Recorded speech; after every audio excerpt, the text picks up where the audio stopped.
அப்ப திருக்குறள்ல 1330 குறளும் நம்மை ஒழுங்குபடுத்துவதற்கு தான் அப்படின்னா அந்த மெண்டலா எழுதி வச்சிருக்காரு. நம்மளுக்கு விதிப்படி நடக்குதுன்னா எப்படி அப்படின்னா, நான் என்ன சொல்றேன்னா விதிப்படி நடக்கும். இப்போ எனக்கு நடக்கணும்னு விதி. சித்தர் கோயிலில் போய் விளக்கேற்று, சித்தர் கோயிலில் போய் ஒருத்தர் விளக்கேற்றுறான், எதுக்குறான்னு கேட்டால் கல்யாணம் ஆகலைங்கிறான். டே அந்த ஆள் கல்யாணம் ஆகக்கூடாதுன்ற எழுதி வச்சுக்கிறான் புக்குன்னு நான் சொன்னேன் ஒருத்தன் இல்லைங்களா. எந்த சித்தர் வந்து கல்யாணம் ஆகணும்னு எழுதி வச்சுக்கிறான்? அந்த கர்மம் பேர் தான் கர்மம். அப்போ இந்த கர்மாவை எப்படி கழிக்கணும்னா, இதெல்லாம் அனுபவிச்சு கழிச்சா தான் இந்த ஆன்மா ஜீரோவுக்கு போகும். அப்போ அந்த ஆன்மா எப்போ ஜீரோவுக்கு போகுன்றது யாருக்குமே தெரியாது. நம்ம பயணிச்சுக்கிட்டே இருக்க வேண்டியதான். அதனால தான் வந்து புல்லாய் பூடாய் புழுவாய் மரங்களாய் பல்லுருகமாய் பறவையாய் பாம்பாய் அசுரர்களாய் தேவர்களாய் எல்லா பிறப்பும் பிறந்துள்ள தேவைன்னு சொல்லுவோம், பிறந்துகிட்டே இருக்கிறோம். இந்த பரிகாரம்னு சொல்லும் பொழுது சில பேர் வந்து கடன் பிரச்சனை அல்லது ஏதோ ஒரு பிரச்சனையில இருப்பாங்க. ஆனா அந்த பரிகாரமே வந்து நிறைய செலவழிக்கக்கூடிய பிரச்சனையா அகைன் ஒரு புது பிரச்சனையா வரும். அந்த பரிகாரங்களை பொறுத்த வரைக்கும் அது உண்மைதானா? டோட்டலாவே போய்ங்க. பக்தி கஃபே நேயர்களுக்கு வணக்கம். பொதுவா ஜோதிடம்னு சொன்னாலே நம்மளுக்கு பல கேள்விகள், சந்தேகங்கள், குழப்பங்கள் இருக்கும். அதெல்லாம் நம்ம இன்னைக்கு கேட்டு தெரிஞ்சுக்க போற சிறப்பு விருந்தினர் ராஜா நாடி ஜோதிடர் கா பார்த்திபன் சார் அவர்கள் தான். வாங்க நிகழ்ச்சிக்குள்ள போலாம். சார் வணக்கம். வணக்கம். நேரில் அனைவருக்கும் வணக்கம். சார், பொதுவா இந்த கர்ம வினை அல்லது கர்மா அப்படின்னு சொல்லுவாங்க. முன்னாடிலாம் வந்துட்டு முன்னோர் செஞ்ச பாவம் வந்து நம்மள ஃபாலோ பண்ணி வரும். ஆனா இப்ப எல்லாரும் சொல்றது என்னன்னா, அன்னன்னைக்கு பண்றது அன்னன்னைக்கு அனுபவிக்கிறாங்க. இது எப்படி சார் புரிஞ்சுக்கிறது? இல்லைங்க, இது வந்து என்னன்னா நம்மளுடைய வாழ்க்கை அப்படிங்கிறது ஆல்ரெடி டிசைன்டு. நான் ஆல்ரெடி இதுக்கு முன்னால் சேனல் வீடியோலாம் சொல்லிக்கிறேன். நம்ம எதுக்கு பிறக்கிறோம், என்னதுக்காக பிறக்கிறோன்றது இந்த ஆன்மாவுக்கு ஆல்ரெடி தெரியும். நம்மளுக்கு வேணா தெரியாமல் இருக்கலாம். நம்மங்கிறது வந்து ஆன்மா தான் நம்ம. ஆனால் நம்மளுடைய மனதுக்கு அது தெரியாது. ஏன்னா இந்த உடம்பு ஒர்க் பண்ணுறதுக்கு தான். இப்போ இந்த கான்சியஸ் எல்லாமே இந்த உடம்பு ஒர்க் பண்ணுறது தான். இந்த உடம்பு வந்து ஒரு கேரியர் மாதிரி. நான் இந்த உடம்பை தூக்கிட்டே சுற்றுவேன். இதுக்குள்ளே உட்காந்துட்டு ஆன்மா வந்து ஆப்ரேட் பண்ணிட்டு அதை அனுபவிச்சுட்டே இருக்கும். ஆனால் ஆன்மாவுக்கு தான் என்ற உணர்வு தெரியாது.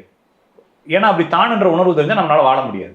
அப்போ இந்த உலகத்தை சுற்றி இருக்கக்கூடியது என்னுடைய வாழ்க்கை எல்லாத்தையுமே இந்த உடம்பு கண்ட்ரோலில் வச்சுக்கிட்டு இருக்கு. அந்த உடம்பு கண்ட்ரோலில் வச்சு இந்த ஆன்மா வச்சுக்கிட்டு இருக்கு. அந்த ஆன்மா வந்து இதுக்கு தற்சுதந்திரம் கொடுத்துருக்குது. நீ உன்னுடைய கண்ட்ரோலில் இயங்கு, நான் பார்த்துட்டே இருக்கிறேன் அப்படின்ற மாதிரி கொடுத்துருக்குது. அதனால வந்து இதுல வந்து நான் இப்போது செய்யக்கூடிய தவறு என்ன இன்னொரு இடத்துக்கு கொண்டு போய் சேர்க்குன்றது நம்ப தகுந்தது இல்லை. ஏன்னா இப்போ நான் செய்யக்கூடிய தவறை நான் ஆல்ரெடி ஃபிக்ஸ் ஆனது. அப்போ எப்படி தவறு செய்யாதேன்னு எதுக்கு சொல்றான்?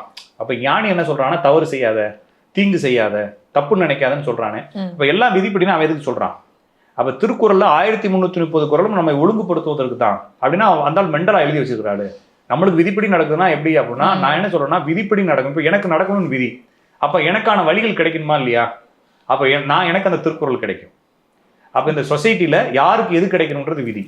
அப்போ என்னதான் நல்லது எழுதி வச்சிருந்தாலும், என்னதான் நல்வழிகள் இருந்தாலும் அதற்கான விதி. அப்போ என்னுடைய விதியை வைத்துக்கொண்டு அப்போ இவன் இந்த ரூட்டில் போகிறான், சரிங்களா?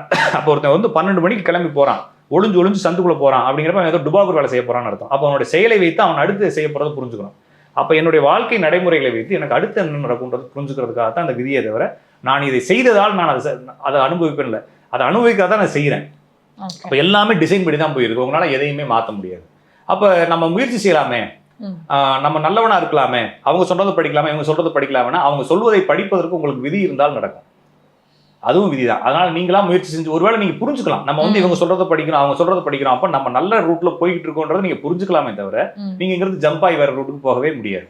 அப்ப இந்த எல்லாமே விதிப்படிங்கிறப்ப, விதி என்பது கள்ளத்துக்கு மேல போட்டா கீழே வரும், அது விதி. இதே தான் வாழ்க்கையும். நம்மளுடைய வாழ்க்கை எல்லாம் எழுதப்பட்டதுதான், மாறவே மாறாது. இது வந்து சஞ்சித கர்மா, பிராப்த கர்மா, ஆகாமியம், நிஷ்காமியம், காமியம்னு சொல்லி 5 வகையான கர்மாக்களா பிரிக்கிறாங்க. இதுக்கு 5 வகைக்கு பேர் என்னென்ன பேர் வச்சாலும் பேர் வைக்கிறதுனால மாறாது. இது எல்லாத்தையும் நம்ம புரிஞ்சுக்கிறதுக்காக பேர் வச்சிருக்காங்களே தவிர, இதை தெரிந்து கொள்வதால் வாழ்க்கையில எந்த ஒரு உதாரணத்துக்கு வந்து ஒரு கஷ்டம் எதனால வருதுன்னு புரிஞ்சுக்கிட்டோம், என்ன ஆக போகுது, கஷ்டம் மாறப்போதானே மாறாது. இந்த வழி எதுக்காக வருதுன்னு புரிஞ்சுக்கிட்டோம், வழி மாறாது. அதுன்ற மாதிரி இந்த கர்மாவை புரிந்து கொண்டாலும் கர்மா மாறாது. எனவே இந்த கர்மா என்பது நாம் அனுபவிப்பதற்காக பிறந்திருக்கிறோம். எதற்காக அனுபவிக்கிறோம் அப்படின்னா, நம்ம இந்த ஆன்மாவுக்கு சில அனுபவங்கள் தேவை. ஏன்னா அந்த ஆன்மா வந்து யாராலும் படைக்கப்படலை, இறைவனால் ஆன்மா படைக்கப்படலைன்றது ரூல், ஓகேங்களா? அப்போ இறைவன் ஆன்மாவை படைக்கல. ஆன்மா வந்து ஆதியிலேருந்து இருக்குது. அந்த ஆன்மா வந்து மலத்தோட சேர்ந்து, ஆணவத்தோட சேர்ந்து, அது சில மாயைகளுடைய ஆணவத்தோட சேர்ந்து அவத்தைகள் இருக்கு. இறைவன் வந்து மாயை அப்படிங்கக்கூடிய சில சக்திகளை கொடுத்து அந்த ஆணவத்தை கழிப்பதற்காக சில நன்மைகளை செய்கிறார். அந்த ஆணவமும் மாயமும் சேர்ந்து இந்த ஆன்மாவோட சேரும்பொழுது கண்மம் எனப்படக்கூடிய வினை உற்பத்தி ஆகுது. அப்போ இதை இன்னும் ஈஸியாக அவங்களுக்கு புரிஞ்சுக்கணும் அப்படின்னா, இறைவன் வந்து ஆதாமையும் ஏவாளையும் படைத்தார், சரிதான் இல்லைங்களா? அவர் என்ன சொன்னார் ஏவாள்கிட்ட? அந்த கனியை புசிக்காதேன்னு சொன்னார். அந்த கனி வந்து யாருக்கு? அப்ப வேற ஒன்றும் இல்லை, நம்மளுக்குள்ள ஏதோ ஒன்று படைக்கப்பட்டது, ஆன்மா படைக்கப்பட்டது. ஆன்மா வந்து அப்படியே இருந்துச்சு, ஆன்மா அப்படியே படைக்கப்படல. ஆன்மாவுக்கு ஒரு சிருஷ்டி கொடுக்குறாரு இறைவன். அப்போ நம்மளுக்குள்ள அந்த ஒரு மாயைன்ற ஒரு ஆசையும் உங்க கூட தான் இருக்கும். ஆனா நீ அமைதியா இருக்கணும்னு சொன்னார் இறைவன். ஆனா அந்த ஏவாள் என்ன செஞ்சுச்சு? ஏவாள்ன்ற உணர்ச்சியும் ஆதாம்ங்கிற வந்து விவேகமும் சேர்ந்து மாயை எனப்படக்கூடிய சாத்தானால் அது என்ன செஞ்சுன்னா உங்களுக்கு கனியை கொடுத்துச்சு. அப்ப கனியை தின்னதுக்கு அப்புறமா இவங்களுக்கு உணர்வு வந்துச்சு. அப்ப நம்மளும் என்ன செஞ்சிருக்கோம் அப்படின்னா, முதல் சிருஷ்டியில ஆன்மாவுக்கு ஆணவமும் சேர்ந்து மாயையை கொடுத்து சரி பண்றதுக்காக கொடுத்த இறைவன் நம்ம கொழுப்படுத்து போய் நிறைய வேலையை செஞ்சதுனால கண்மம்னு ஒண்ணு நம்மளை தொத்திக்கிச்சு. அந்த கண்மம் பேர் தான் கர்மம். அப்ப இந்த கர்மாவை எப்படி கழிக்கணும்னா, இதெல்லாம் அனுபவிச்சு கழிச்சாதான் இந்த ஆன்மா ஜீரோவுக்கு போகும். அப்ப அந்த ஆன்மா எப்ப ஜீரோவுக்கு போகுன்றது யாருக்குமே தெரியாது.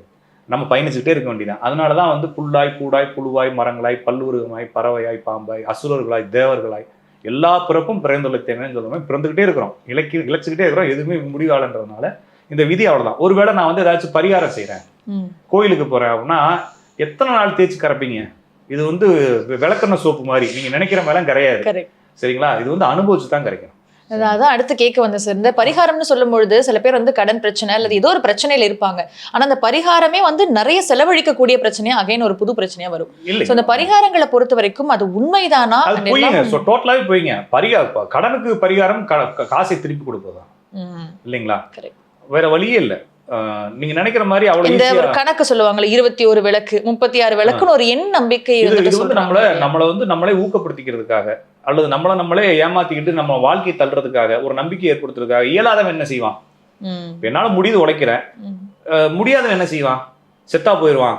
அப்ப இறைவன் மேல பாரத்தை போட்டு வாழ்க்கையை தள்ளுறது. நாளைக்கு முடிஞ்சிடும், நாளானைக்கு முடிஞ்சிடும் இல்லைங்களா? பிள்ளைக்கு சொல்றோம்ல, இப்ப நான் வந்து நிறைய பேர் மலைக்கு ஏறுறது கூட்டு போவேன். பருவத மலையெல்லாம் இந்த முக்கு திருமணனே வந்துருன்னு சொல்லி கூட்டு போய் 3/4 மணி நேரமா கூட்டு போவேன். அது மாதிரி ஏமாத்தி கூட்டு போறது. 32 விளக்கு போடு, 42 விளக்கு போடு, அந்த விளக்கு போடு, தள்ளிக்கிட்டே போறதுக்கு வேணா பயன்படுமே தவிர அது வேஸ்ட். அதனால எந்த ஒரு பிரயோஜனம் இல்லை. ஒருவேளை நான் வந்து உங்களுக்கு தன்னம்பிக்கை பேச்சாளராக வந்து அதை செஞ்சாலும் உங்களால எப்படி எல்லாருனாலையும் தன்னம்பிக்கையா வாழ முடியும்? அதனால அது பயன்படுது. ஆனா அது உண்மை இல்லை, அவ்வளவுதானே தவிர இதுல வந்து யாருடைய விதியையும் யாருனாலும் மாற்ற முடியாது. அப்படி மாத்துறதா இருந்தா இப்ப திருக்குறள் தான் எடுத்துக்கலாம், ஆனா திருமந்திரத்தை எடுத்துக்கலாம். அதுல போய் யாருக்காச்சும் பூஜை புனஸ்காரங்கள் சொல்லலாம் அவங்க. சரிங்களா? எங்கேயாச்சும் விளக்கு ஏத்துன்னு சொல்லி திருக்குறள் இருக்கா? இல்லைங்களா? எதையாச்சும் போய் கோயிலை 50 தடவை சுத்தவும். ஒரு ஆள் சொல்றான், திருச்செந்தூர் கடற்கரையில மல்லாக்கப்படுத்து பௌர்ணமி எனக்கு படுத்து கோடீஸ்வரன் நாயெல்லாம் அடுத்த நாள் சொல்றான். மெண்டலா வேணும்னு சொல்லி கேட்க வேண்டியது இல்லைங்களா? அப்ப இதெல்லாம் திருக்குறளை சொல்லிக்குதா அப்படின்னா இல்ல. அவரோட 1330 குறளை திருவள்ளுவர் எழுதுறதுக்கு பதிலாக எல்லாத்துக்கும் நெத்தியில விரல் வச்சு பவர் கொடுத்துருக்கலாம். 1330 ஞானிகளை படைச்சிருக்கலாம். அதனால அதெல்லாம் விட்டு எழுதிக்கிறான் உட்காந்து. அப்படின்றப்ப எழுதுவதும் அதை படிப்பதும் அதை வாழ்க்கைக்கு நடைமுறைப்படுத்துவதும் அதனால் வாழ்க்கை புரிந்து கொள்வதும் தான் வழியே தவிர ஒருத்தருடைய பவரை இன்னொருத்தருக்கு டிரான்ஸ்ஃபர் பண்றது. சித்தர் கோயிலில் போய் விளக்கேற்று, சித்தர் கோயிலில் போய் ஒருத்தர் விளக்கேற்றுறான். எதுக்குறான்னு கேட்டால் கல்யாணம் ஆகலைங்கிறான். அந்த ஆள் கல்யாணம் ஆகக்கூடாதுன்ற எழுதி வச்சுக்கிறான் புக்குன்னு நான் சொன்னேன் ஒருத்தன் இல்லைங்களா? எந்த சித்தர் வந்து கல்யாணம் ஆகணும்னு எழுதி வச்சுக்கிறான்? 18 சித்தரும் கல்யாணத்துல போய் மாட்டிக்காதுன்னு எழுதி வச்சுக்கிறான். அந்த ஆளுக்கு போய் விளக்கேற்றிக்கிட்டு இருக்கு. அப்ப எப்படி கல்யாணம் ஆகும் அப்படின்றப்ப சரியான இது இல்லை. அப்ப சித்தர்களை எதற்கு கும்பிடணும்? சித்தருடைய வழிபாடு தான் கும்பிடணும். அப்ப நான் ஒருத்தருக்கு திருவருட்பா பரிசு கொடுத்தேன். திருவருட்பா வந்து வள்ளலாருடைய படி அது 6ஆம் திருமுறை பரிசு கொடுத்தேன். அவர் வீட்டுக்கு ஒரு நாள் போனேன். அதில் அவர் சாமி ரூமில் வச்சு கும்பிட்டுக்கிட்டு இருக்காரு. அப்படியே பைத்தியக்கார புக்கு எது கும்புறது கடா கொடுத்துருக்குறாங்கன்னு கேட்டேன்.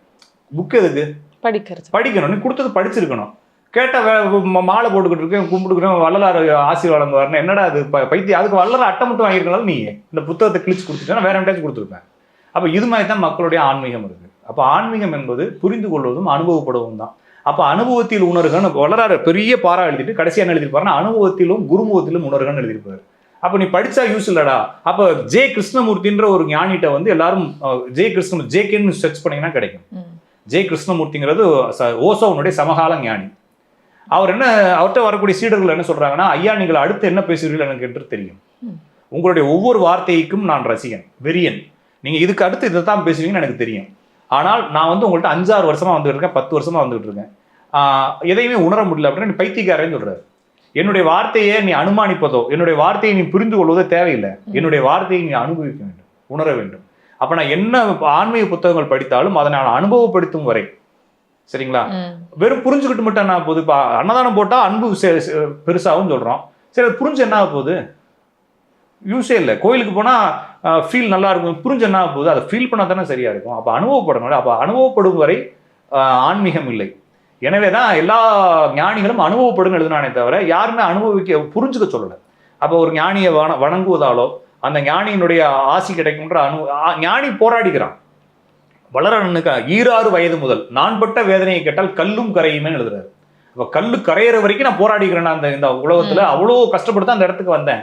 உன்னால அவள் ஈஸியா வர முடியாது, போராடணும்னு சொல்றாரு. இவங்க போய் என்ன பண்றாங்கன்னா அவர் என்ன சொல்றாருன்னா, ஐயோ பரிதாபம், இந்த மக்கள் என்னை கடவுள் என்று சுத்தி வருகிறார்களே, இவர்களை நினைத்து நான் வேதனைப்படுகிறேன், இறைவனிடம் வேண்டிக் கொள்கிறேன், இவருக்கு நல்ல புத்தி வரட்டும்னு சொல்றாரு. அப்ப இறைவனை போய் கும்பிடுறா, என்ன ஏண்டா கும்பிடுறேன் வரலாறு எழுதி. அப்ப என்னன்னா எல்லாரும் இதுதான் எழுதுறாங்க, ஆனா மக்கள் வந்து அதை சரியா புரிஞ்சுக்கலாம். அப்ப கர்மா என்பதும் வினை என்பதும் கர்மம் என்பதும் கரைத்து தர வேண்டிய விஷயம்தான். இது கரைஞ்சுக்கிட்டே இருக்கும், அது என்னைக்கு எண்டுன்றதெல்லாம் தெரியாது. நீங்க சும்மா சாதாரண கோயிலுக்கு போறதுனாலயோ ஏதாச்சும் ஒரு வீக்கெண்டு மாதிரி ஏதாச்சும் ஒன்று செய்யறதுனாலயோ எதுவுமே மாறாது. நீங்க வந்து அதுக்கே உங்களை என்ன செஞ்சுக்கணும், உரித்தானவரா மாத்தி சரண்டர் ஆயிரும். சரணாகதி ஈஸ்வர பிராணிதானம்னு சொல்றாங்க. எல்லாத்தையும் விட்டுட்டு போய் அங்க போய் உட்காந்துடணும். அப்ப வள்ளலார் அப்படிதான் உட்காந்தாரு, பட்டினதார் அப்படிதான் உட்காந்தாரு, எல்லாருமே அப்படித்தான் உட்காந்தாங்க. அதனாலதான் அவங்க அடைஞ்சாங்க. நம்ம வந்து அவங்களுக்கு வெறும் அட்டப்படத்திலையும் பேச்சுல தான் உட்காந்து நம்ம செய்யல. நான் இவ்வளவு பேசுறேன், எனக்குமே வந்து வாழ்க்கையில நான் கமிட்ல இருக்கிறேன். அந்த கமிட்மெண்ட்லாம் விட்டா தான் உணர்ச்சி வரும்னு சொல்றாங்க. அந்த அந்த அனுபவம் வரணும். அது வரைக்கும் இந்த கண்மா விஷயத்தை பத்தி நம்ம பேசி பெருமை அடிக்கலாமே தவிர 5 பைசா பிரயோஜனம் இல்லைன்றதுதான். சார், நிறைய அறியாமை இருக்கும் மக்களுக்கு, அதுக்கெல்லாம் ஒரு புரிதல் மாதிரி இன்னைக்கு நீங்க வந்து ரொம்ப தெளிவா பதில் சொன்னீங்க. Thank you so much. நன்றி சார். இந்த வீடியோ உங்களுக்கு பிடிச்சிருந்தா லைக் பண்ணுங்க, ஷேர் பண்ணுங்க, கமெண்ட் பண்ணுங்க. மறக்காம பெல் பட்டனை கிளிக் பண்ணிட்டு பக்தி கஃபே தமிழ் சேனலை சப்ஸ்கிரைப் பண்ணிடுங்க.